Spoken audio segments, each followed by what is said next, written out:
Comment choisir le cadeau de Noël idéal, celui qui fera rêver les enfants? En cette fin octobre, certains clients anticipent et se lancent déjà dans les emplettes. Je pense que d'ici début novembre, là, je vais commencer à faire les achats. Il y a moins de monde aussi et il y a beaucoup plus de choix que plus vers décembre.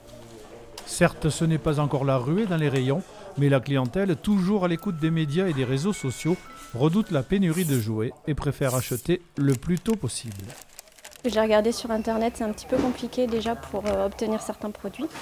Donc je suis venue les acheter directement en magasin pour pouvoir être sûre d'avoir ce que mon enfant veut pour Noël. Les deux, vous avez ?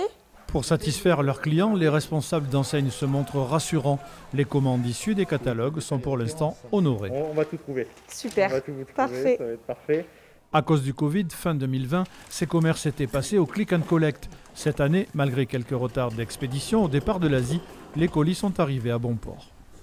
Nous avons anticipé les commandes déjà depuis quelques mois, donc on a de gros volumes qui rentrent en magasin.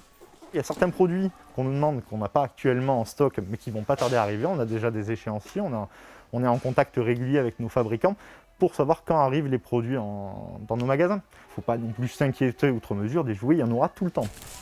Le rush sur les cadeaux devrait démarrer très vite. Noël approche à grands pas.